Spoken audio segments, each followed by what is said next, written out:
So, you think you're untouchable? Word life. This is basic thugonomics. This is basic thugonomics. Word life. I'm untouchable, but I'm forced to... We are live here from the studio, 50 Orchard Street, and we are back for another edition of Big League Banter. We got the core four in the house tonight. Last week we had Greg Lenzi and Mark Lezynski with me. Today we're joined by Mike O'Sullivan.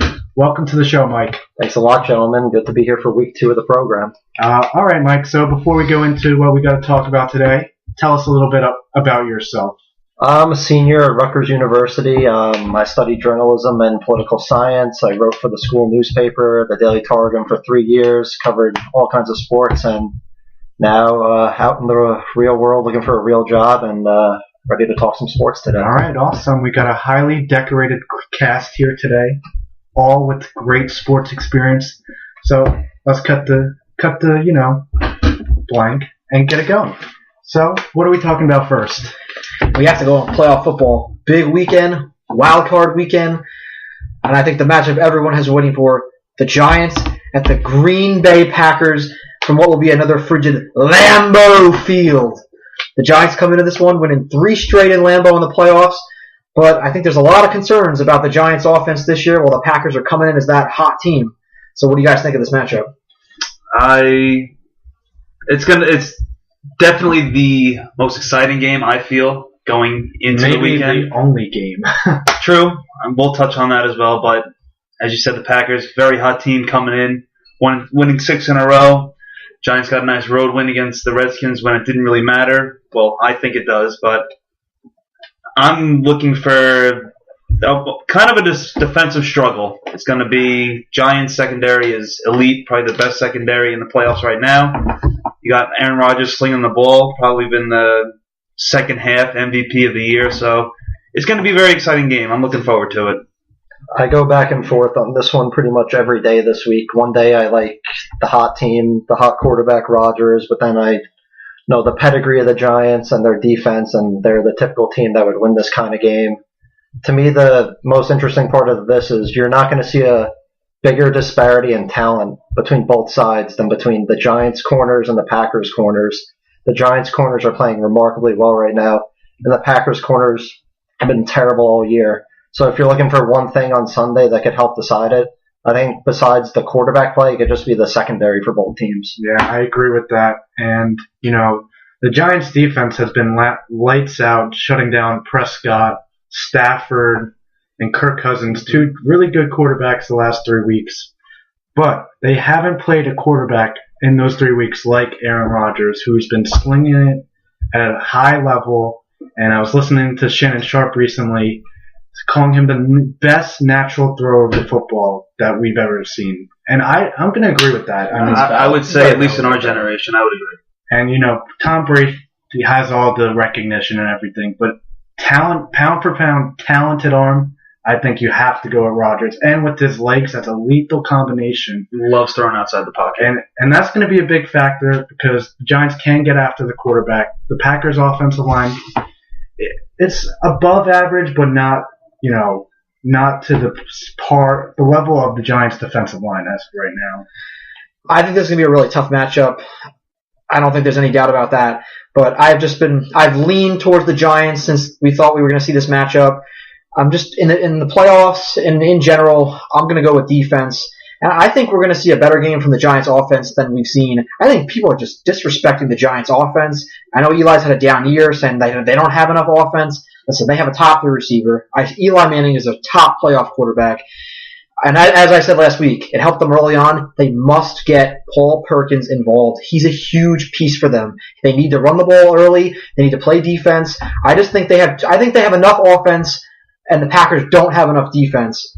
And as always with these playoff matchups between them, there's 2 or 3 titanic plays that usually swings the game. Whether it's Knicks' right before halftime Hail Mary, those field goals, and that epic game on the Tundra. Interceptions. Last year there was a late fumble by the goal line when the Packers were driving a few years ago. there's always this seems with these teams a couple of huge plays which turn it one direction, and those have been on the Giants side the last couple times. Now you touched it with running the ball with both Jennings and Perkins, and from the other side, the Packers have virtually nobody. Ty Montgomery, he just started being the running back. Their running back wears number 88.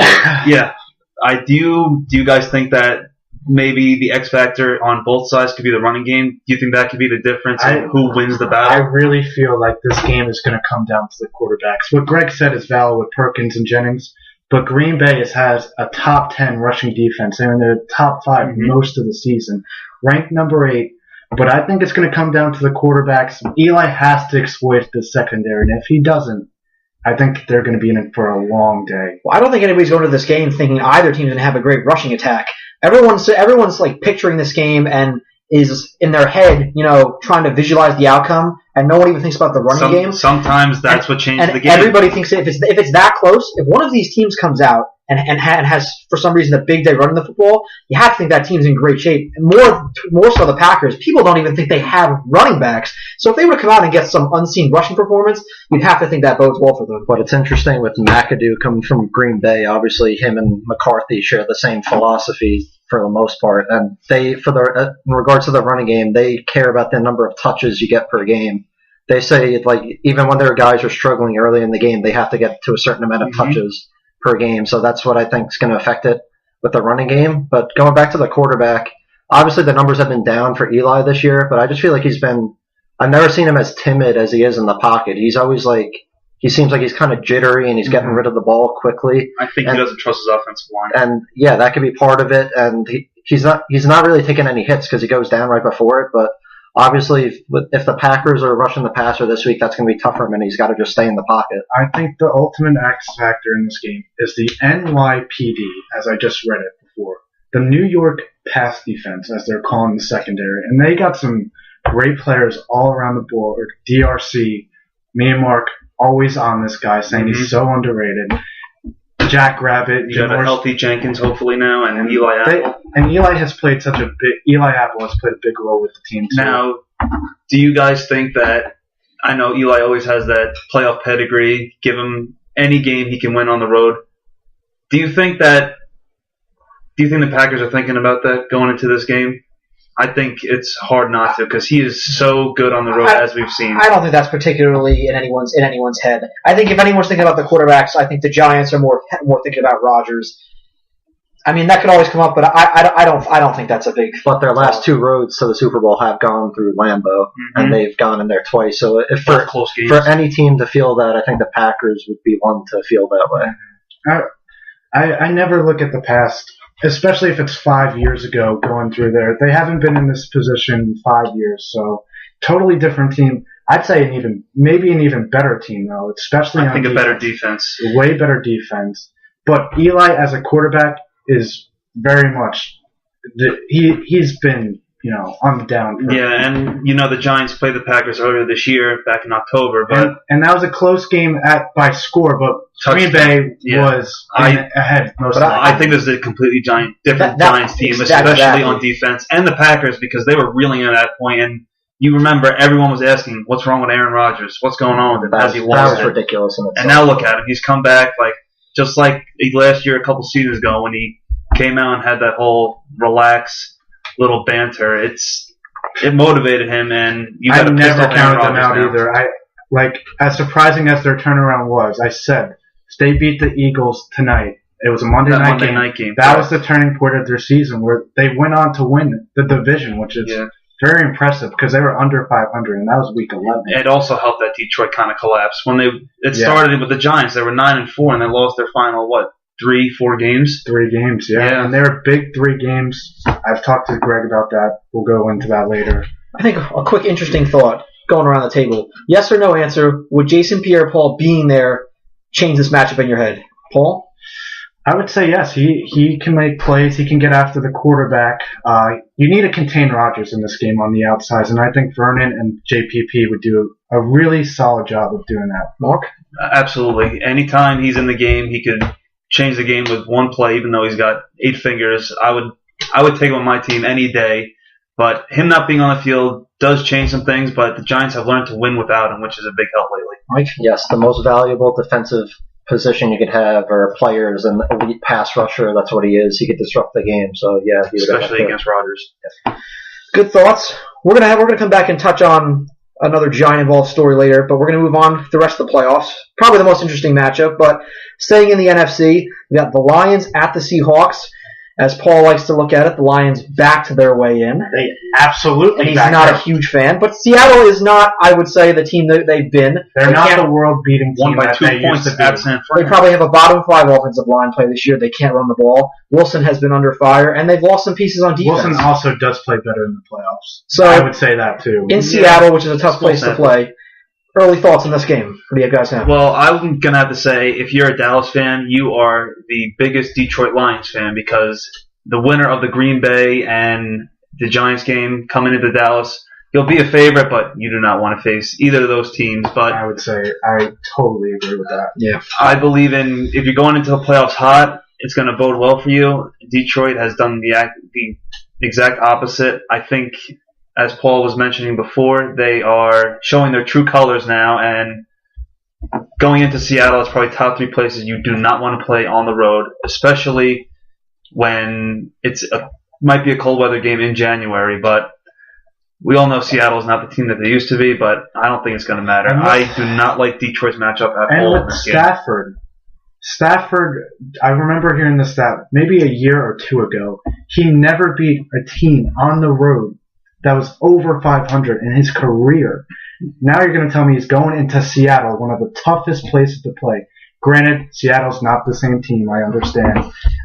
I'll give them a very slim chance, honestly. Seattle, even in the down year, they're remarkably better at home, and especially in the playoffs than they are on the road. It's a weird year for Seattle. I mean, they usually they'll drop a couple of games during the year that you might expect them to win, but this year it felt like they had a few more instances of that than usual.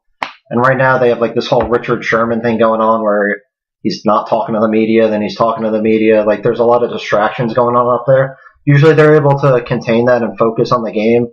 So I think if there's ever a week where you could pick them off, it would be this week, but I just don't know if Detroit's that team that could do it. I agree.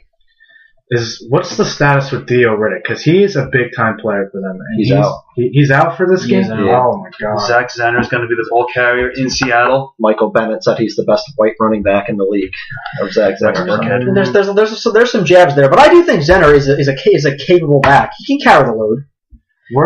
Let's see the rankings on Seattle's defense. I'm going to look that up. I think they might go out the window this game. Detroit's offense has been pretty lackluster as of late, and a lot of it has to do with Stafford's hand injury. Yeah. He was playing lights. He was really impressing me. he was an MVP He was candidate. having his big year, just like Derek Carr, and I think that hand injury has hurt. I will say, I was never a big fan of Jim Caldwell, but I thought he showed a lot this year. I thought he was one of those just vanilla, middle-of-the-line coaches, and I actually think it's a good move that they're bringing him back, whether they win or lose this game. I think you need stability, and I think they're building something in Detroit. I don't think they're going to win it all. I don't expect them to get through this matchup, but I won't be shocked if they win. They don't already have Earl Thomas. You've seen... I don't know if their back end's more focused on football or their personalities right now. We've seen multiple clashes on the sidelines. I think last week you had Frank Clark and another player almost come to blows on the sideline. They got right in each other's faces. So this isn't the type of year where they're rolling off a momentous high, where they're feeding off of this. I think these are negatives for them, but I still expect them to win this game. So if I'm a Detroit fan, I'm just upset this whole week that knowing if we just won the game last week at home, we'd be hosting a home playoff game right now. Instead, you're going up to Seattle. You don't want that. I think Detroit's best chance is to take the air out. That's a huge penalty. But also, I mean, you knew that the Redskins lost, which was kind of, give you a little more motivation. You don't want to take that trip to Seattle, and they still lost that game at home against Green Bay. This is an ultimate backing into the playoff. You lose 3 games in a row at 9-7, and you make it. Hey, that's really. I'll bring up. Just don't. It's not the same players wise. I don't think you'll ever see the same. We've seen other teams back their way in, losing 3 straight, going 8-8, facing a top defense and advancing when nobody thought they could. Anybody know what I'm talking about? Is it the Denver Broncos? It is the Denver Broncos with Tim Tebow. Now they were the home team, but they faced the best defense that year. I think Detroit's best chance in this game is just to attack the deep middle of the field. I think if Stafford is healthy enough, they have to go after them and I think they need that first punch in the mouth in this game. Yeah, I understand all that, but even given all that, I am not totally confident that the Lions can show up and play a game that is in their favor. I would expect Seattle to win by double digits. Paul, how do you feel about that? What's your prediction? I don't think Seattle's going to blow this team out. I just don't think they're the offense that's going to be capable of doing that at this point. I just don't see them losing this football game. That's as simple as I can put it. I don't know the spread on this game. What is it? I'll check for you. 4.5? I mean, I'll have more than that. More than that? Let me check for you.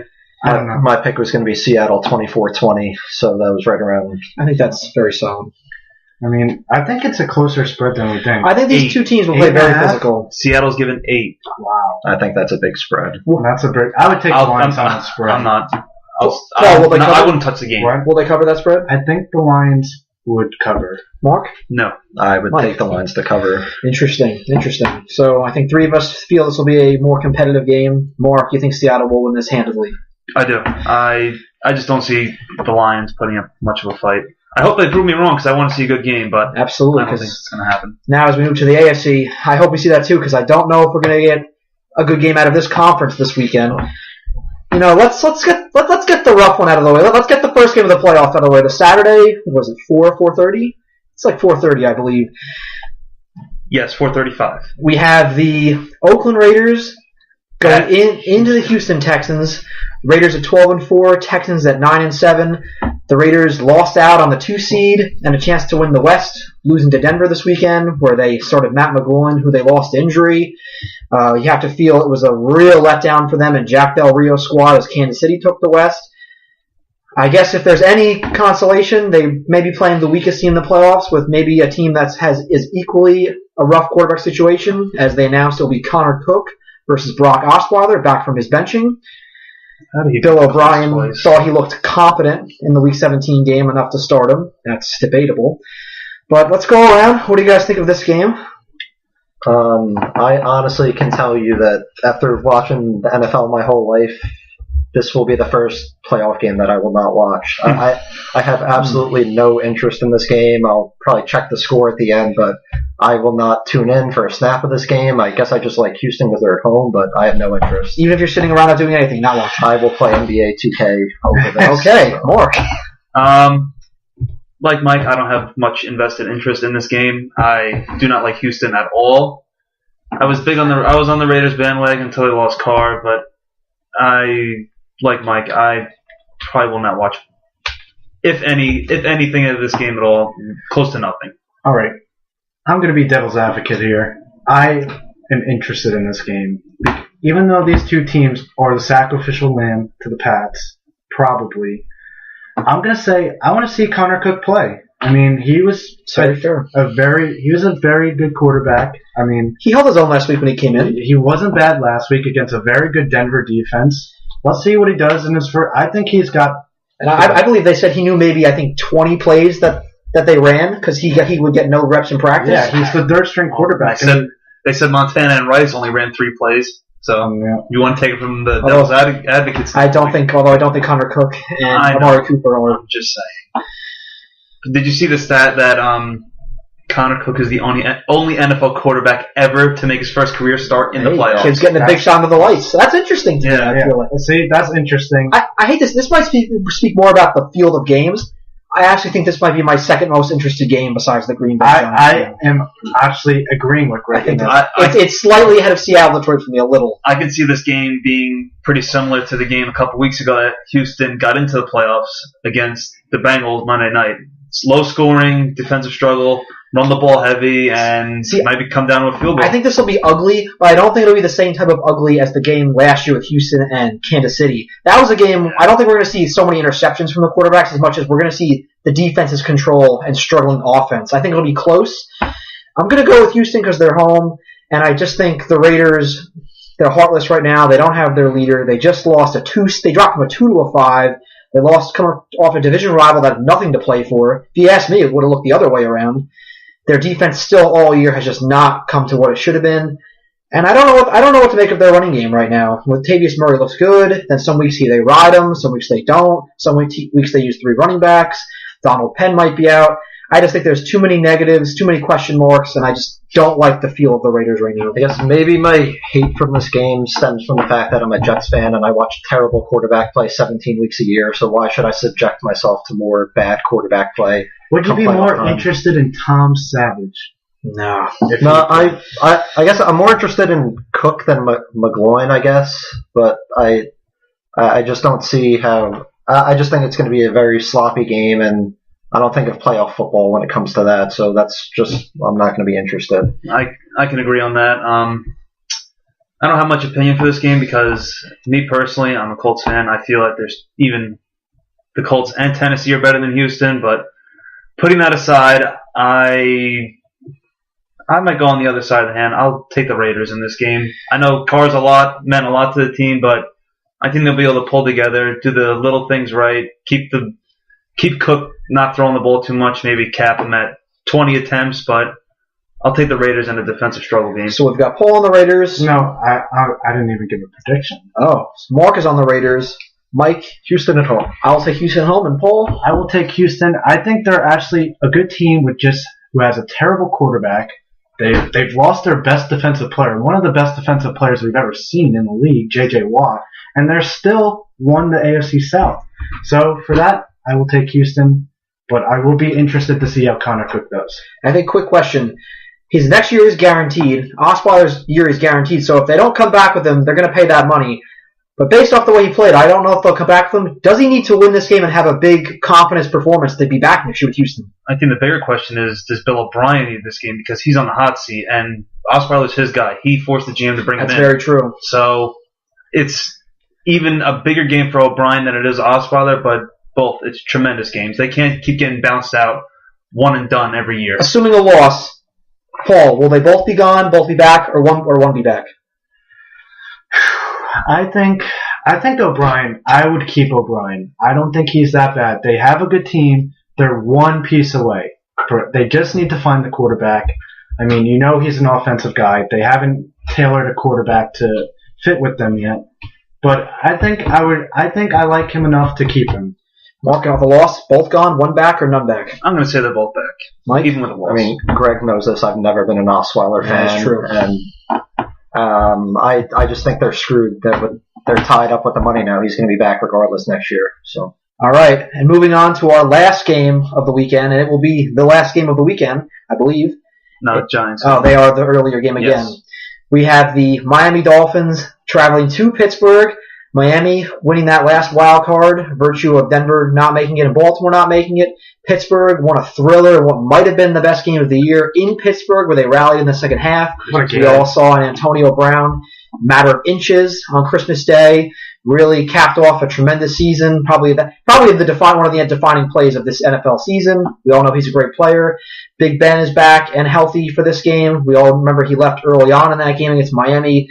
Really hurt. There was also Jay Ajayi's coming out game. Really ran through Pittsburgh down in Miami. So a lot of different factors here. Ajayi has not been running as well as of late. He's banged up. Big Ben is back and healthy. Pittsburgh has their big three. They're at home. But we've seen Mike Tomlin's squads struggle against average to mediocre competition. Not calling that this playoff Dolphins team, but they have a coordinator that's being looked at for head coaching jobs. They have Matt Moore, another tough quarterback situation, and they're on the road. So I think you have to favor Pittsburgh in this game. I don't give the Dolphins much of a chance. Mark, what do you think? Completely honest with you, I think Miami is a average team. I do not like them at all, and the spread on this game is 10. I think it's going to be clearly over that. It's going to be the three killer bees, Brown, Bell, and Big Ben. I think I'm going to see an offensive clinic from them this week. Saying that, would you say the field and this game would be more competitive if Baltimore or Denver had taken that slot? Absolutely. Interesting. Mike, how do you feel? Well, first, there's just have you ever seen a quarterback field for a conference look worse than it is now? First of all, with Moore and the Raiders-Texans mess we have. I feel like the AFC quarterback picture is just a mess with quarterbacks. I mean, there's Tom Brady and everybody else pretty much. Yeah. But this game, I don't think Miami is as bad as Mark says. I don't think they're that great either. Pittsburgh, they're kind of inconsistent. They play to the level of their competition.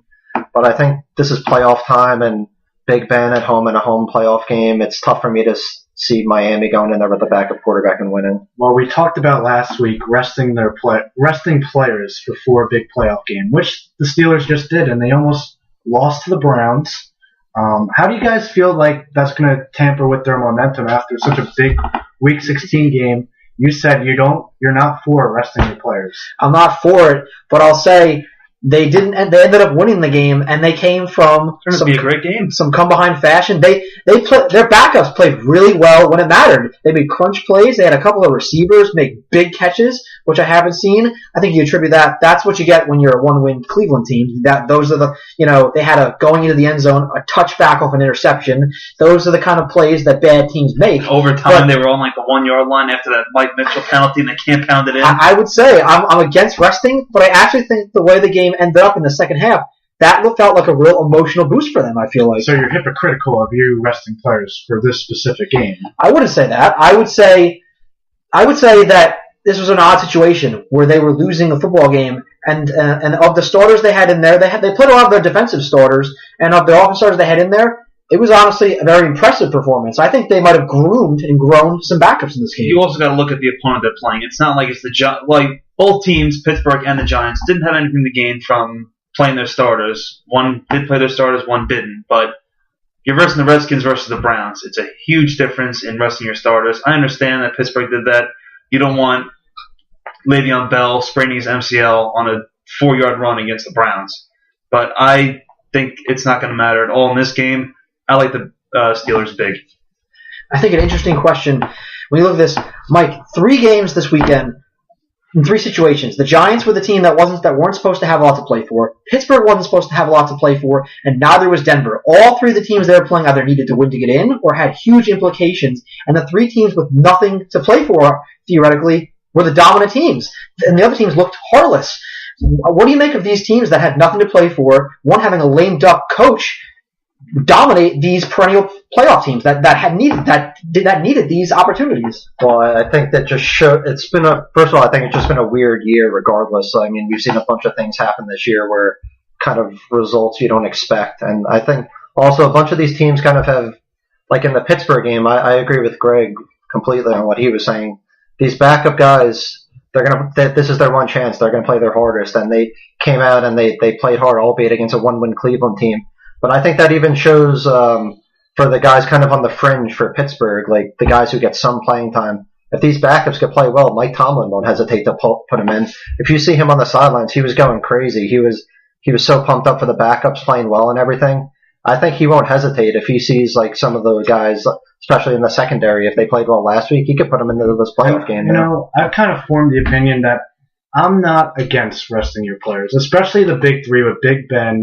You need Bell and Brown. You need those guys round 1. You need them for the long haul.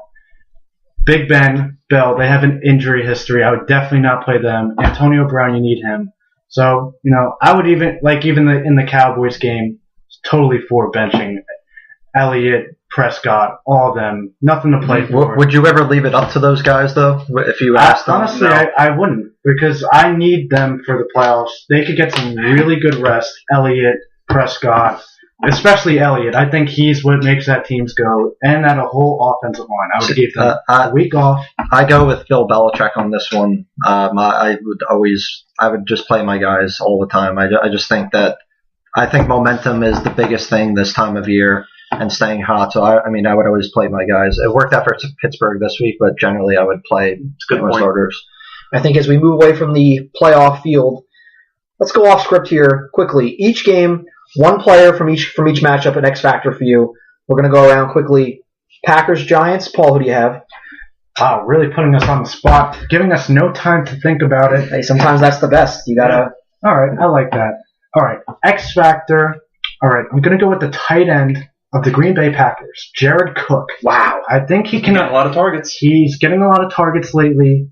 He's a very athletic tight end. The Giants' linebacking core is one that can be suspect at times, has played well, but if he gets up, then he could change this game. He's that fast. Mark, let's hear next factor. I am also going to go with the offensive player on Green Bay. We touched on him earlier, Ty Montgomery.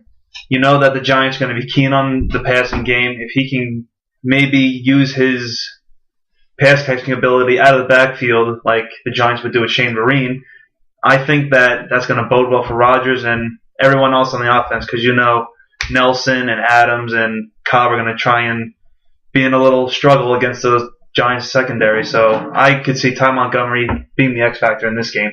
Michael, who do you have? I talked about before how I think the Packers corners have just been terrible this year. So I think the X factor in this game is their safety, Clinton Dix, especially on those slants to Odell Beckham. He's going to be the last line of defense trying to tackle him. I think he's a very good player, and I think he's going to have to help those corners out on tackling and on deep throws down the field. That's true. That is a great pick. He doesn't have much to look like down the field with the seam routes with the tight ends because the Giants don't have a tight end, so he can really key on Beckham and Shepard going across the middle. I'm going to go with another defensive play here, and I'm going to go with the Giants. I'm going to say Dominic Rodgers-Cromartie. He, the last couple weeks, has a couple of huge interceptions. I think it's 4 in the last 3 games. He's had him play the slot for the first time in his career, and he's been very good. And don't forget, that Randall Cobb and those slot matchups killed the Giants in that game early in the season. Cromartie is a really good corner, and he has an eye for baiting quarterbacks. Watch out, he gets a big one in this game. All right, the other NFC game, Lions-Seahawks. Paul, who do you have? All right, we got a guy who's got a big mouth. Greg, you know it. Richard Sherman. These are 2 receivers, Marvin Jones, Golden Tate, who in his prime, which he's still kind of in his prime, can shut down any day of the week. He's been talking all this mess. It's time for him to go out on the field and shut these 2 guys down. For my X Factor, I'm going to take the entire Seattle backfield, whether it's Thomas Rawls and who's the other guy I got? If he's able to get out there. Yeah, that's true. I'd like to see them run the ball more, try and keep the ball away from Slay on the defensive end for Detroit, but either way, I see this as a one-sided affair on Saturday. Well, I'm taking Zach Zenner. I think for Detroit to have a shot, and I think it will be close, but for them to have a shot at winning, they have to establish some sort of running game, help out Stafford a little bit. Zenner's played pretty well the last couple of weeks. Maybe he goes up there and surprises some people. We'll see. He's my X factor. I'm going to go with another Lion. As I said, I think they should attack middle of the field. I like Eric Ebron, very athletic tight end. He's been solid when he's been out there this year. Use him enough. I like Ebron. Yeah, I think they're going to need to utilize him in the middle. Over the AFC side, Texans Raiders. Paul. Texans Raiders. Whew, man, this is another tough one. I'm going to go with the young guy, Connor Cook. I mean, they don't have a lot going for them right now. So maybe this young quarterback can bring a spark to the team, rally them to a victory. I mean, they're going to live and die on him. I mean, they're going to focus on Latavius Murray, Jalen Richard, all them, try to shut them down. Let's see if Connor Cook can win it with his arm, huh? Mark? All right, I'm going to pick 2 players here. I'm going to take the 2 defensive ends for Houston, Whitney Merciless, and also Jadeveon Clowney. Try and get some pressure on this rookie quarterback. You know, Oakland has a very good offensive line, but defensive or special teams touchdown might change the game here. So I think those 2 ends could definitely cause some havoc on the young quarterback and possibly be a game changer. Mike? I don't know if you could take a coach as an X factor, but I'm taking Jack Del Rio as the X factor here because this team, they're depleted right now, but the whole year they took on his identity of trying to be like this tough guy team and this tough team they could go in anywhere and they could try to win anywhere. Now down to their 3rd quarterback, I think they have to take on the personality of their head coach to have a shot at winning. I'm going to take a guy on Houston, an offensive player, probably his most disappointing year since his rookie year and most disappointing year in fantasy formats, DeAndre Hopkins against an underachieving Oakland back end where they might be down 2 safeties and their questionable corner play. I know that the quarterback play for Houston has held him back, but he has got to make some plays this game for Houston to score points. Otherwise, it could be a long day for them. He has got to just make extra plays himself with some tough throws and in tough situations. He's got to be moved around. He's got to get the ball in his hands and take off. And our last game, Pittsburgh and Miami. Paul, start us off. All right, my X factor for this game, middle linebacker Kiko Alonso. Kiko is a guy who has a nose for the football, flies around. He's had over 100 tackles. Eagles fan has bashed this guy, but the day they traded him to the Dolphins, I knew he's a pretty good player, and now he's got to go control the middle against Le'Veon Bell, a bunch of good names. I think he needs to have a big game for them to have any shot of them winning. Mark? It's a valid choice there. I'm going to have to take the quarterback, Matt Moore. He's going to have to put up some points in this game. They're going to be keying on the J.I., maybe put 8 guys in the box. Going to force Matt Moore to throw. Doesn't look like Tannehill's going to play with that knee injury. And he's flat out going to have to make some plays to try and keep him in this game. Mike? I'm taking another Miami player as well. With them stacking the box against a J.I., to me, Jarvis Landry just has to dominate this game. He's got to win his matchups, which I expect he will, but he needs someone who he could rely on in this game. I think Landry's up for the challenge, and I think he needs to have a big game to keep Miami close. You did say that God didn't make a cornerback that can cover him. He's still waiting on him, so you better back it up. I'm going to take probably the soul of the Pittsburgh defense, Ryan Shazier. He's had a tough finish to the season. He's been beating coverage a lot. When he's not in there, their run defense really suffers. He's going to have to be on his game on both sides because he's going to have to stop Ajayi. And, they love to use Devontae Parker and, as you guys said, Jarvis Landry over the middle. So if that middle of the field can be exploited by Miami, they could have a nice day. So that's our playoff talk, but we're not done with the NFL. We're going to move on to everyone's favorite question, this year's MVP. Top candidates, Tom Brady, Aaron Rodgers, Ezekiel Elliott, maybe even Dak Prescott. Matt Ryan hasn't landed in the playoffs. Derek Carr before he slipped out of it. But those are our top candidates. What are your guys' early thoughts? Early thoughts. All right. So before you guys came over, I was listening to Mel Kiper, who immediately pointed to Dak Prescott as MVP. And okay, he's not going to win it. I understand. But he made a good point for him.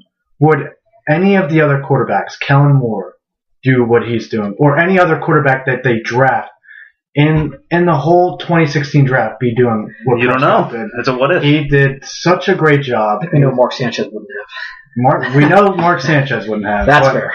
But I mean, I give him a lot more credit.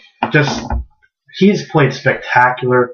4 picks on the season, 26 touchdowns. I mean, they didn't ask a lot of him, but he really came to play. Personally, I'd give it to the Dallas offensive line. I've said it so many times, but I think do you understand? Think the same? I mean, no, Prescott's been amazing. I completely get your point. You don't know what he's not. If Romo played 16 games, you don't know what their record could be. 13-3. They might have changed their whole offensive scheme because whatever they did in Dallas with Prescott worked, obviously. But for my MVP, reluctant to say it, but I think it has to be Tom Brady. Even with the 4-game suspension, he has been the best player on the field on Sunday, Monday, Thursday night, whenever he's playing. He was. I can understand if you don't want to give it to him because of the suspension. He's only played 12 games rather than 16, but in those 12 games, he's won 11. Played great, only thrown 2 picks. If he played all 16 games, I think he would have had maybe if you average 35 touchdowns, 3-4 interceptions, that's insane. And I'd probably have to give it to Brady. My MVP is Aaron Rodgers. Whenever this guy's on the field, he's the best player on the field, no matter who they're playing against. Their running back wears number 88, which means they pretty much don't have a running back. They converted somebody. They got off to that slow start, and he was like, I think we're going to run the table. They've done just that. He's responsible for 44 touchdowns total. He's thrown 40. And I just think with Rodgers, besides maybe Tom Brady, if you put Rodgers on any other team in the league, they're instantly better. If he's with that Dallas team, maybe they go, they're 15-1. Maybe they go undefeated. Who knows? I think he's better. He's better than Dak. You put him on any other team, they're better. So he's my MVP. I think it's clear cut. I agree with Mark. It must be Tom Brady. The missed 4 games, it looks only more impressive to me. He's been great again. 2 interceptions? 1? 2. Yes. 28-2. He has been unbelievable, unstoppable. Every single week there has been just no stopping him. He's the best quarterback on either side, best probably player. He doesn't have any bad performances. When I look at, if I'm going to pick a quarterback, people want to give it to Matt Ryan, and I understand why. He has maybe the best numbers. But I hold individual performances against you. Want to be the MVP? You can't have 10 really good games and 2 or 3 real bad ones where you didn't win because you didn't play well. And he has a couple of games against average competition Well, he just didn't play well. They had a huge game against Kansas City. He throws a pick.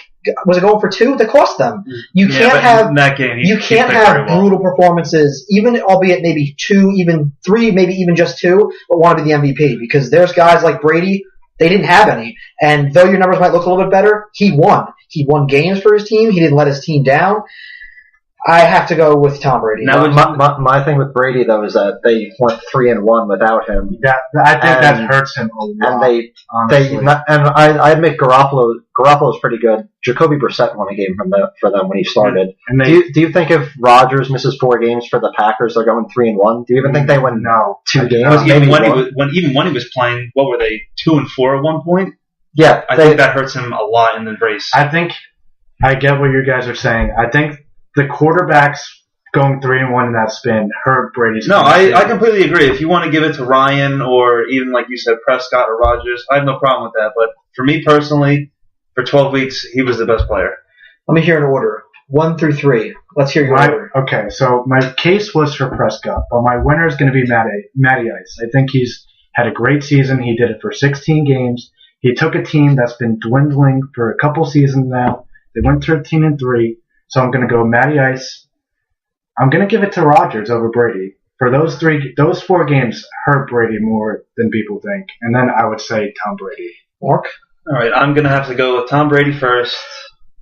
I would put Rodgers second and Matt Ryan third. But I think it's very close. If you want to make the argument for the 4 games that he missed, so be it. I wouldn't have a problem with that. Yeah, I would go Rodgers, Ryan, and then Brady would be my 3. I would agree with Mark. Brady, Rodgers, Ryan. Alrighty. Interesting. Some interesting talk. Not a lot of love for the running backs. Ezekiel Elliott there. You're never going to see that. Yeah. It's always a quarterback. It's tough. It's a quarterback award. Like defensive, you saw that year. J.J. Watt had an ungodly year. Yeah, he's not winning that year. He still doesn't get the MVP. Very true. It's a quarterback league. We have a lot of NFL talk. I think there's one more subject we have to talk on. Personally, I feel it's a non-topic, but after their win against Washington, Odell Beckham Jr. and a couple of his teammates went down to Miami. They had themselves a day out on a boat, maybe some questionable attire, according to Eli Manning, also maybe some questionable activities on the boat, but nobody knows anything and there hasn't been any implication of wrongdoing. Is this a story or is this a non-topic in your guys' opinion? I can't stand this stuff. I hate this outside the football field, outside the lines, just nonsense. You watch. If the Giants lose, and if they lose in bad fashion, some part of the blame is going to be blamed on Monday, what they did on their off day. It doesn't matter what you do on your off day. If you come ready to work Tuesday through the week, you're not late, you're fine, you're not hungover or whatnot. I think it's just like what the name of the show is just banter that media can talk about. It doesn't matter what they do. Spend your off day how you want. I kind of relate this back to spring training with the Mets, like Cespedes, all of his antics that he was doing. It doesn't matter. If you produce on the field, I don't care. I don't really have a problem with it, but I feel like if I was a Giants fan, I would.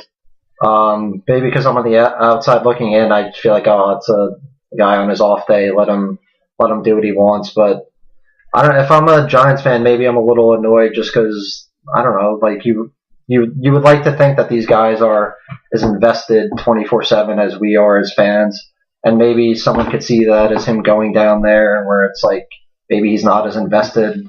But I think he's gonna. I still expect him to dominate on Sunday, and I think it's unfair if the Giants lose if you blame it on that. But from the outside looking in, I don't have a problem with it. But if I was a Giants fan, I would probably maybe have a problem with it. I am a totally biased opinion, as always, because I do hate the Giants a lot. But I'll say this, they can do whatever they want. I mean, personally, if I was a Giants fan, I'd say save it for the off season. We got a big game in Lambeau. The temperature is going to be 11 degrees there. Let's go watch some film, lift some weights, get ready for that. And another thing, the picture doesn't bother me. If I'm a Giants fan, I'm worried with him partying with Johnny Manziel that night.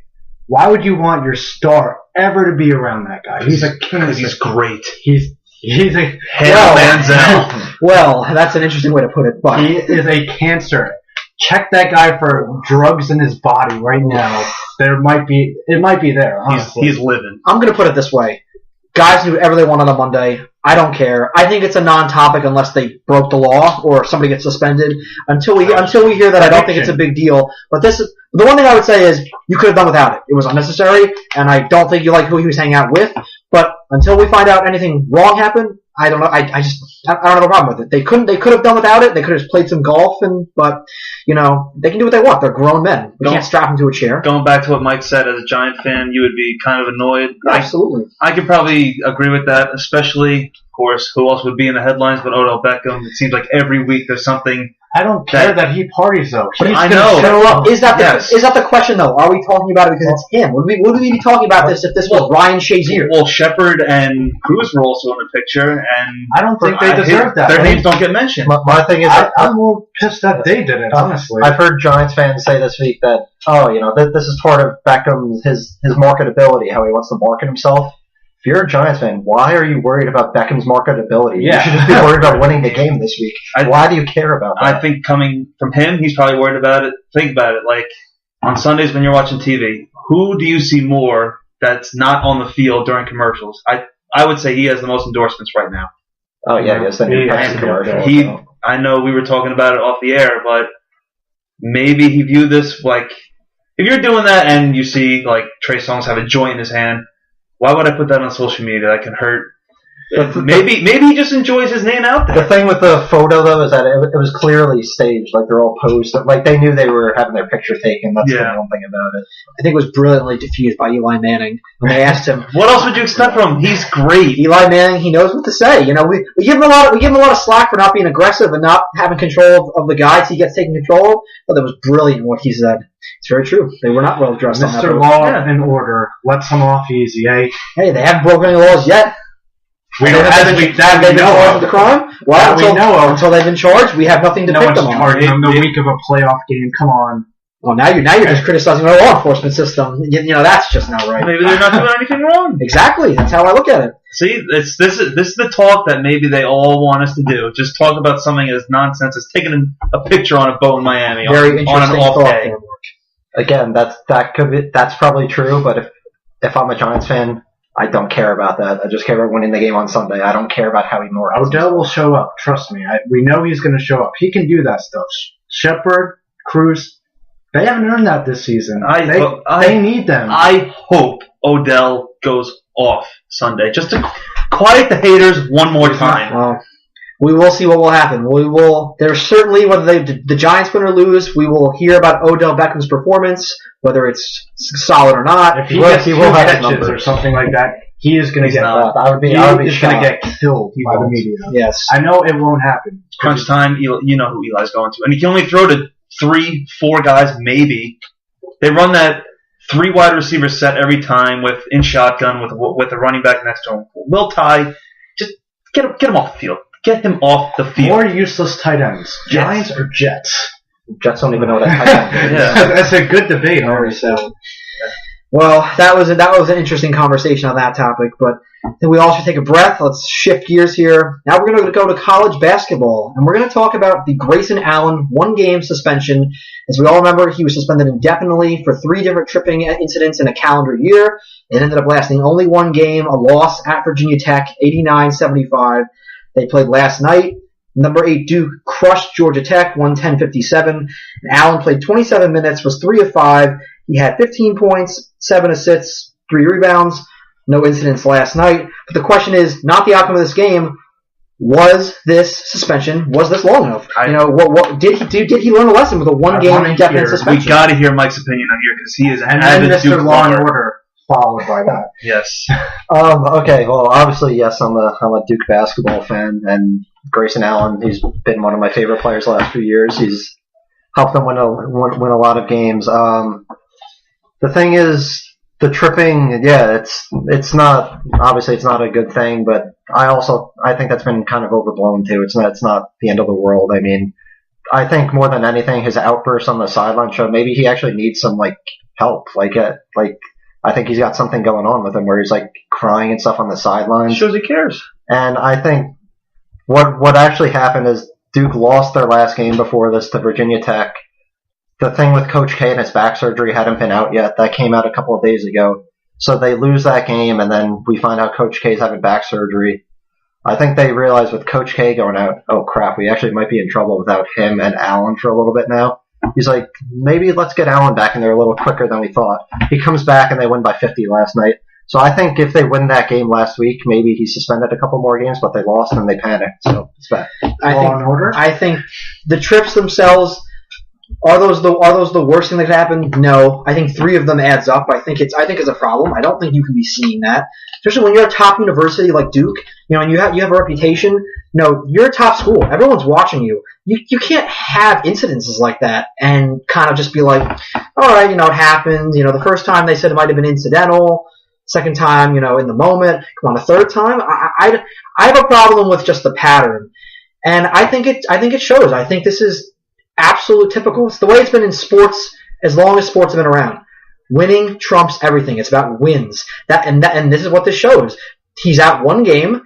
And I don't think there was a number you could have put on this. I don't think there was a number to slap on this, but you can't tell me one game was enough where he's learned his lesson, the outburst was taken care of. Don't give me that. One game was not enough. Huh. And now they move on. They lose a game. They lose a game, to Virginia Tech, who always plays them hard. He wasn't there. They realized the situation and the season could quickly add up a couple of losses, which could cost them. And it became, we have a tough game against in an ACC foe against Georgia Tech at home. We need him out there. We need to win, and they chose winning over what may have been the right thing to do, in my opinion. My thing with the tripping though is if it's such. I agree, it's not a good thing. I don't want to see anybody doing it, but if it's such an endangerment to players, why wasn't he suspended at least by the conference or by the sport? Why did they leave it to the team to decide what to do? You would think if a guy was purposely endangering other players, the sport would want to suspend them themselves before he could keep hurting people. So why did it get to this point that the league or the NCAA didn't do anything about it? I think that's another flaw of the NCAA. The NCAA in football or basketball, they might be the worst overall run organization right now, worse than the NFL. The NCAA drops the ball and gets everything wrong. And I think they should have stepped in because Duke didn't do enough, and so it should have been on the NCAA to handle this. But, they dropped the ball, then I think they handed to Duke, who I think has dropped the ball. And you know what? If we see a 4th incident within the next month or two, what are we going to say again? It's not a big deal. Now someone's on the hook. Someone has got to do something because I can't think a 4th incident in a calendar year could be tolerated. Well, in all the sports meccas like NCAA football, basketball, NFL, what do they care about? Money. Ratings is going to get you even more money. Non-profit. Integrity doesn't matter. The players don't matter. It's the money. Allen being suspended, that's not going to help Duke's purpose if they're on TV. And if you're putting it in Duke's hands, does he... Yes, give you a better chance to win. No, give you a bigger chance to lose. You're going to try and give him something you're like, oh, okay, I can see that. You're not going to be like, oh, I'm going to suspend him 10 games for tripping a couple guys. And this also, I don't know if this has much to do with it, but you look back in the 90s and the 80s, basketball was a lot more physical. You didn't hear about these suspensions that much. I know on the NBA level, you saw the bad boys, the Pistons. They were getting in fights every night. You don't see that many instances now where a guy's tripping somebody completely flagrant all the time. It's getting a little more overhyped now because you don't see it as much. But you talk about him in college or Draymond Green in NBA or DeMarcus Cousins, they're bigger stories now because there's not that many players that are out to not hurt people, but just try and change the game a little bit in a different way that we're not used to. I will say for Grayson, though, I like Grayson. He's one of my favorite players I've watched. Don't do that tripping in the NBA. Those guys will hurt you if you try to trip them. Look at Christian Laettner. Get rid of that now. He must have been really pissed. He tripped an Elon player. They're going to destroy them. I don't know. I kind of side with Greg. I think one game was a little slap on the wrist. I was looking for 2 to 5 in that range. I know there's a lot of time between games. You get a week off or whatnot. How long was what? It was a week between the original and then the next game. Yeah, but that's the problem with indefinite suspensions. That you don't. Yeah, it's their discretion, so you don't know what they're going to do. So I would have gave them a little bit more. I don't know. I'm not too big on this situation, to be honest. I think I think Grayson Allen, though, he might be way worse than J.J. Redick, as in, like, hating a Duke player. Do you agree with that? Redick was cocky and he would, like, showboat and stuff, but, like, I think Allen's just more unlikable because of these incidents, and, Redick didn't do anything like this, so, yeah, I would agree with that. Very interesting takes. I wouldn't like to see it, but what the talk we would have to have if there was another incident this season, that would be quite... I'd like it. Well, he better pray he's broken that bad habit, because all heck is going to come down on Grayson Allen if he does it again. Greg is a legal specialist. I also think that it's... I would have loved to see integrity over winning. He's kind of like poetic justice that it's happening to Duke, because their names are always in the headlines for something. Well, it adds fuel to the fire against them, like usual, but... Yeah. Now we're going to move on again. The fall of an icon last weekend. The Ronda Rousey finally made her return after her brutal loss to Holly Holm, which nobody saw coming, which she was dominated. She finally comes back. She fights Amanda Nunes, who was the current champ. I think even as a champ, they were giving Rousey the benefit of the doubt, and boy, those of us who picked her wrong. She came back, maybe looked as unprepared as could be. Her stand-up game was just not there. She just couldn't defend herself. She looked like someone who had been a year and a half out, immediately came in. The strategy didn't go the way studied no tape at all. Didn't go the way her team had it set up, and she took one hard shot, and she immediately looked stunned, like a deer in the headlights. And 47 seconds later, we all know what happened. Amanda Nunes still the champ. Ronda Rousey left wondering what's left of her UFC career, or what career does she have now. And that's a good... do you think she'll come back? I mean... I can't see it. I think this loss hurts her career in a big way. I mean, I think the WWE would take her any day of the week. Movies? No. She's not a good role model anymore. She's going to leave off of 2 losses. She's not going to try and come back like McGregor did, fight the guy, win. I really want to see her come back. I want to see her get a new coach, because I just found out today that she barely did any sparring for this match, which is beyond stupid, because anyone who knows Nunes knows that she has hands, she has good distance, she has power. Bad scouting, yeah. And we know Ronda's strength is in striking. Wasn't this already didn't she fire for the team she had before this for the No, fight? she's had this coach for as long as she's been in the UFC. Everybody hates the guy. This guy's always criticized. Her boyfriend, who also trains with him, has lost like 3 of his last 4. I really want to see her come back. She has got a lot of people behind her. John Jones is posting pretty good stuff about her, and a bunch of other people. Get a new team. Come back. Fresh start. And they're making a new 145-pound division. Let's see her maybe fight at 145. Get that Holly Holm fight win back if Holly wins that belt, which is UFC 207 coming up. So that's how I feel about it. You guys aren't as big into it, but you guys like the sport, I think. I think that her career is not going to be tarnished by this. She basically opened up the women's division for every woman to fight. She was the girl. Yeah. So it's not going to hurt her too much. I mean, it will a little bit because she got absolutely destroyed in the match. All 4 of us were watching the match together, but I would love to see her come back. She's a fighter. How many wins does she have? 11?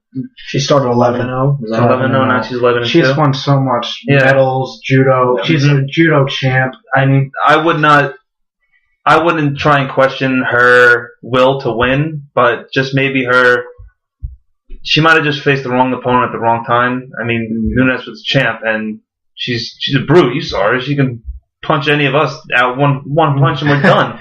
So I'd like to see her keep fighting. She's only 29 years old. That's not that old. And Miesha Tate, she just retired. She had a fairly short career. She's pursuing other things. In the UFC, she's had a lot more action than Ronda. Correct, but I want to see her back in the ring. I mean, anytime she's in a fight, she could be the headliner, one right behind it. I think she just lost that status now, though. All right, if she comes back in a year or so again, she's not going to have ratings through the roof to watch her fight for a 3rd time with a possible loss. She will. I mean, if it was me and it was a regular card, I wouldn't watch it. If she was on it, I would watch it. but after that loss, I don't know if you're paying for another one, a 48-second beatdown of one of the Maybe. best. Usually it was the opposite with her. So I think she's fine monetarily. She's not going to be hurt that way, but I think this hurts her legacy immensely. It's so much about fighting, boxing, and UFC. It's about the image, especially for the dominant people. To me, that's gone for her now. So after this one, after the first loss, you'd say, oh, maybe she was shocked a little bit. This one, she was just completely decimated. And I think it also hurts her that she comes across as a sore loser. The whole last year after she lost, she's not speaking with anybody. She's, saying how like everyone's against her and stuff. She's not doing media. Then we haven't heard from her about this fight. And prior to this, she said she wanted to be a role model for little girls and stuff to show them that they could grow up and do these kinds of things. And it was great what she was doing at the start, but is it like a role model now to just kind of shut down and avoid everything once you lose? I don't think so. I think going off of what Mike said, that sums up how I view her. I've gone from her biggest fan to her biggest critic. I didn't love anybody more in the UFC when she was ripping through the women's division. She was 11-0. She was the bad boy of UFC right before McGregor came on the stage. No one wanted to face her. Everyone knew those fights were going to be over in 30 seconds. Miesha Tate was the only one to even push her, barely to get out of the first round. And she was the best. She built up the women's division. I think she's always going to be known for that. That will always be her legacy. I think that will always be there. Has it been darkened a little? It has. Her domination in these two fights, then post the way she's handled them, it's never going to look as good as it could have been. If she had just taken that one loss with grace and maybe retired instead of had a good career, then people would have looked at her and said, wow, she was great. She's hurt herself with these two losses. In my opinion, she's always going to be up there. She's always going to be the one who started the women's. She's always going to be. She'll probably at this moment. I mean, UFC's going to be around for a long time. She's the best women's fighter so far, in my opinion. But Easily. it's definitely been hurt. Whether she should come back, those were two punishing fights and very, very bad fights, I view, health-wise for her. If she comes back, I chalked the first one up to just being beat by a better opponent. She was exposed. This one, I think there was a lack of preparation. Personally, I'm nervous to see her fight a third time. I think she could walk away. We don't even know if she wants to fight. That was one of the big criticisms. Did she choose this fight because she had lost the love to fight? Could be. She wants to come back. She better be prepared. And if she comes back again, I will watch the fight. I'll do what I have to watch her fight.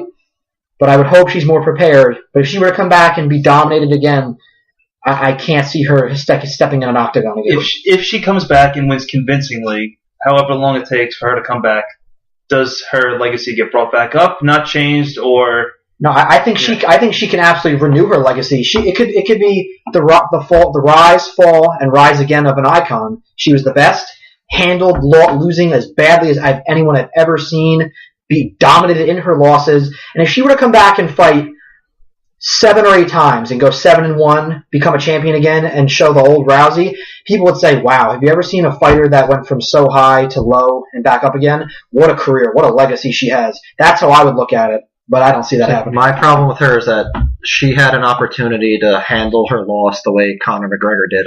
I'm a big McGregor fan. He lost his first fight to Nate Diaz, and he was gracious even afterwards. He says he knows what he did wrong, and he trained to counter that for the next fight. After Rousey lost, and McGregor won, and he won the second fight against Diaz.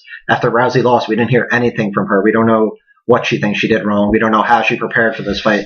If she handled her loss in a similar way to McGregor, who knows? Maybe she could have come out and put out a better performance. Yeah, that part kind of doesn't sit well with me either. Like you saw when he lost to Diaz. And he's as brash as there is. Yeah, and he was humble about the loss. And he talked about what happened. He's like, hey, I'll come back. Don't worry about it. But in both her fights, she just kind of ran away and no answers. My lasting image from this second fight, besides the still frame everyone sees of her taking that right hook, will be that image as she's out of the cage, heading towards the tunnel with Nunes trying to find her to shake her hand, left to shake her teammates' hands. Yep. She's out the door, 2 steps out the door, looking to shake her hand, and she wants no interest, and she's left to fight her to shake her manager's hand. Sometimes you just got to swallow your pride and shake the person that's better than you that night. Well, when she beat Misha Tate that one time, remember Misha tried to shake her hand. That's the person. That's the kind of competitor that Ronda is. Yeah, but you don't want to be a sore. I want to see Ronda come back. Win or lose, I will have a lot of respect for her taking 2 ass whoopings like she just did. Well, the UFC is not as big as it. The company just got sold for $4 billion. That's not without Rousey. Rousey certainly did a lot to help play in that. So. And I just for her as just trying to go again. I mean, I'm fine with champions finally going out on a loss. I mean, it happens all the time. Dan Henderson just had the same fate. But I think one more fight, win or lose, if she gets that win back against Holly Holm, I would have the utmost respect for her. And that's the one that I can see her coming back for, but it's up in the air right now. Predictions. Does she come back? This is how I view it. She will come back, but she shouldn't. Mike. I don't think she does. I think she's out of it. Mark. I'm going to have a positive outlook. She's going to come back. You saw her laser focused, even though she was overwhelmed, I think, but she'll come back, win, and maybe go out riding on the sunset and call it a career. I really think that's what I'm hoping she's going to come back. I think this one's going to hurt, but she's got a lot of support this time. She basically buried herself last time. I mean, I remember watching the Ellen show where she said she wanted to kill herself after the loss. Mm-hmm. So I think she took it better. She has more support. I think she's going to come back. Very interesting. A couple of real tough topics there. You cut the tension with a knife in this room. Let's go back. We'll cool off here with go back to the NFL, and we can finish on a real easier topic. A lot of head coaching openings in the NFL right now. 6, I believe, could be 7 if the Colts were to make a move. Please. Mark would like there to be a move. We all can agree, I believe, that the best spot out there is the Denver Broncos. They're a win now, ready to go team. They could easily be in the Super Bowl next year, probably back to the playoffs with what they've got. John Elway always looks to retool. But outside of Denver, what do you guys believe is the best opening, and what are you looking for? Mike, let's start with you. I like San Diego. San Diego's got the quarterback, and they have an elite pass rush. That is exactly how I see it. Joey Bosa. I think those are probably the 2 most important positions if you're looking to build a team. Yes. I would take San Diego. I think the one drawback is probably the management situation they have now.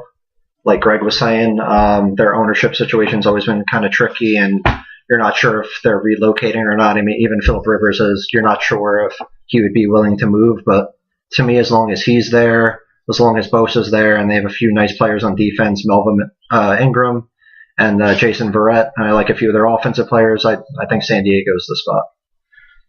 A team I like, no one's going to agree with me. I know Greg knows this. Jacksonville. I think they have a lot there. I think Bortles, he's had a rough year. Supposedly he was playing with 2 shoulder separations, wrist tendonitis. Let's get him healthy. Let's bring in a guy who knows offense like Josh McDaniels. I think they have a lot of untapped potential there. Robinson had a down year. Actually had a surprising year for Marquise Lee, though, and I think they are going to add a top 5 pick again. I think they can put it together very quick with the proper coaching. Mark, where would you like to throw on the side? I also will agree with Paul. There's not that many appealing options. Like, I do not want to touch San Francisco or the Bills or anywhere in the AFC East until Tom Brady retires. But the Rams are also available. We forgot about that. Yeah, they suck. Going back on the Jaguars, I said before the year even started, they were the hot team. Everyone was saying, "Oh, watch out for Jacksonville." Don't calm down a little bit. Gus Bradley, he was garbage. It was time to get him out. But I will give them. They do have some young pieces, especially on defense, like Cyprian Smith. You still have Posluszny in his prime, and Malik Jackson, and they do have some offensive pieces. I think they need the right guy in place. They're still a work in progress, maybe a year or 2 away. The division is, as everyone knows, still not the greatest, but Tennessee's on the rise, and I'm not even going to touch on the Colts. They should really, really think about making some front office changes. You're wasting Luck's career. But Coaching options aren't open right now, so I will save that banter for another day. Greg, what about you? I will agree with Mike. I think it's clearly San Diego outside of Denver. They have the quarterback to win right now. They have a couple of playmaking defensive players. Joey Bosa was Rookie of the Year, if not maybe Defensive Player of the Year, while missing 4 games. Rookies and especially defensive players missing games and being that dominant. I mean, they have a cornerstone on defense. Offense was not their problem. I think they finished 9th in scoring. They can score points. And in what was supposed to be a really tough division, they were competitive with all 3 teams almost every time they played, even blowing a couple of those games with their late game struggles.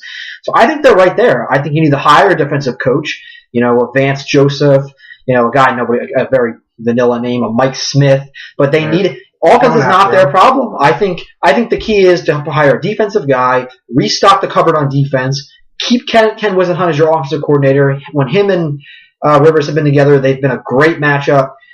I like San Diego. I don't like the relocation standpoint, and Dean Spanos is one of the poorest owners and least liked owners in the league.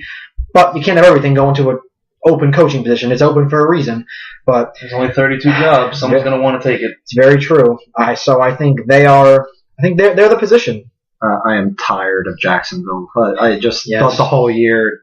I mean, Greg can speak to this. I've been so down on them. I've heard about all this talent they have. I've yet to see it. They're a young team. They've got some good young players, but again, they're young. And what have they really done? I mean, they have a bunch of good college players who have performed well in college. They don't have a leader. I haven't seen them do it well in the league yet, and their quarterback regressed. Obviously, the most important position in the sport. Until I see him take a step forward and see some of these guys actually blossom in the league, I'm still going to be down on them. I think a big need for the team is the offensive line with the Jaguars, which was a position that went unnoticed with them. You have Bortles all beat up. I think if they can solidify the offensive line like they had Bortles' rookie year, actually, I think he's going to improve by just virtue of that. I think another cornerstone is Jalen Ramsey. He's very good. Also could win Defensive Rookie of the Year, I think. So they have all 16 games too, and they do have the pieces. Like Mark said, they have to put it together, and I agreed with him. They didn't put it together, but it has to be very enticing. The amount of talent, the untapped potential that you have with that. So out of all the open coaching positions right now, what would you rate as like the most sexiest position you would want? What team you would want to go to? Denver, San Diego, and then possibly Jacksonville, or is that still up for debate? I think the sexiest has to be Denver. That's not even a doubt. Denver. And I think the least. I think the one I would not want to touch would be San Francisco. I agree. You don't have a general manager. You don't have any players. You don't have anything there. Is never going to back you there. No, you could be it's a new stadium, but they have no one. I'm intrigued by the Rams. I'm not saying they would be the top of my list, but I love obviously the location. Yep. They took a quarterback with their first pick last year. Still have an all-world talent running back. Right, and they have good players on that defense. I'm not saying it would be at the top of my list, but I don't think that's a terrible spot to go. Can't forget about their brand new stadium they'll have, state-of-the-art. So very interesting. A lot of NFL talk today. We got the first round of the playoffs coming up. The MVP vote, that's still up for discussion. We talked about the openings, as well as a couple of fallen or maybe not fallen icons. We will see in the college and UFC ranks. But now it's time for everyone's favorite portion of the show, our final banter. We all know what goes on here. Everyone's topics that they would like to touch on. Go at it however you'd like. Our final banter begins with, I would like to start off with the benching or not benching, the sitting of particular college football players late in the season for bowl season who have NFL aspirations. Personally, I think it's a no discussion. I think it's no drama. I think a lot of people are against me on this. It's your choice. The NCAA does not take care of you. They do not reimburse you. They don't give you $10 million life insurance, if you get hurt and can't make it. The NCAA doesn't care about you. So I don't think it's a reflection you don't care about the fans. You don't care about your team. You don't care about the game. I don't see that at all. I think it's the other way around. I think it shows how much you love the game. And because a lot of these guys, they have families that take care of. It's not even them. They have siblings. It's their mothers. It's their fathers. They're counting on a first-round contract to start themselves off for their lives, for their families. And to say, I have to go play in the Outback Bowl against a non-ranked team and then throw my future away because I got hurt. Not that I think I don't think Jalen Smith holds it that way. I'm sure he probably doesn't. But, Christian McCaffrey, he's got a career. He's one injury, a type of player he is. He's not big. He's not, overly durable. His whole thing is multiple positions, being athletic. That's what he's going to make his mark on. So these guys, they go down and they're done. Their lives are over. Their careers are over. They'll never know what they have at the next level. Their families will never get what they could have. They'll never get what they could have. So why do they have to put themselves out there if they don't choose to? Just because it's wrong? Just because it makes them look weak? I think the NCAA is weak, and I think the NFL is weak, and I think it's a strong move, and it's a move of character to sit for these guys. Oh well, I can agree with that. I agree. Yeah, It's a very controversial topic. Yes. I will say that. Next up on the banter is Mike O'Sullivan. All right. Well, obviously, I'm a big wrestling fan as I sit here in my AJ Styles hat and Seth Rollins shirt. I have to say, as someone who's watched wrestling for years now, I can't stand Monday Night Raw right now. The 3-hour format it's killed the show. It's been terrible. And when you compare it to SmackDown, the show is just not nearly as good. I'm tired of every Raw starting and ending with talking in the ring about stuff that has nothing to do with the main event. I mean, Raw ends the other night with Goldberg and Reigns and Strowman in the ring. They're not even really talking about the title. Owens is the Universal title holder. He's not in the ring. On SmackDown, you have the show opening and closing with title matches. AJ Styles as the champion. He's the center of it all. I just like what they're doing so much better on SmackDown, and it surprises me because post-draft, I thought Raw had clearly the better roster, and I just thought SmackDown was top-heavy, but I thought think SmackDown's been a lot more fast-paced. John Cena's just come back recently. That's a big boost to the show. I think he's going to have a great match with Styles at the Rumble. But yeah, to me, Raw is too much about the authority figures with Mick Foley and Stephanie McMahon. I want to see less of them, show more Kevin Owens, Chris Jericho in his list, Seth Rollins, all those guys, Cesaro and Sheamus, the New Day, all those guys. And on SmackDown, they just utilize their guys better with Styles and Cena and Orton and the Wyatt family. So I would say on Monday Night Raw, follow the B show, follow SmackDown. All right, and for my final banter, I love baseball, 12-month sport, so I'm going to talk about the Hall of Fame balloting coming up fairly shortly. Sure, there's some people that agree with me, but I think it's finally time to throw the steroids out the window. Sealy was a big proponent of not letting these guys in. He's out now. You got different kind of front office in there. You got guys on the ballot coming up like Jeff Bagwell and Trevor Hoffman. Yes, they were great at their time, but some of these guys are going to get in first, second, third ballot. I think they should kind of get put on the back burner for now. Let the guys that completely change the sport get a little more thought as to getting in. I think it's inevitable that they'll get in at some point. They just might have to wait their turn, but I'd love to see McGuire in there, Clemens. Big Vlad Guerrero fan too. He was never involved in steroids, but he also can wait his turn for a little while like these guys have, and I'll just keep it short and sweet. These guys deserve to be in the Hall of Fame at some point, hopefully rather sooner than later. For my final banter, we will go into the NBA MVP race. And, it's really early in the season still. We're in January, just started. You get a lot of people talking about this MVP race. I mean, it's not going to be one right now. You got Russell Westbrook killing the game, averaging a triple-double, which is amazing. James Harden as well, being the top two guys. But I'm going to say to everybody, let's take a break on this. I mean, there's still a lot of games to be played. We're not even at the All-Star break. And, anything can change. Russell Westbrook could get hurt. James Harden could get hurt. I admire what they have done to this point in the season. And I think that we should all just take a step back and admire it too. I mean, James Harden had one of the craziest performances that we'll ever see. 52, 17, and 18. I mean, we got to take that stats. That's Wilt Chamberlain right there. In a modern day season where we have 32 teams, let's admire that for what it is. Let's admire Russell Westbrook's all the triple-double that he's going to have. He's probably going to finish with a triple-double, and I think we should admire it for now. Let's get back into that discussion come April when it actually matters because you don't know what's going to happen with Westbrook or Harden. And, you got a lot of young guys coming through. Giannis Antetokounmpo, let's admire his game. Jimmy Butler has been one of the most improved players that I've ever seen, honestly. I mean, he was a bench guy going to 24, 5, and 6. I mean, shooting 48%. Kawhi Leonard's one of the best shutdown defensive players that you'll ever see. So I think we got to take a little break. Let's admire these games because we're seeing a lot of great performances I think there's a lot of great young talent in this league. Oh, another big week, another solid week, an addition of a new member. I hope everybody enjoyed listening to week 2 of Big League Banter. Thank you, and I hope you enjoy us going forward. Goodbye.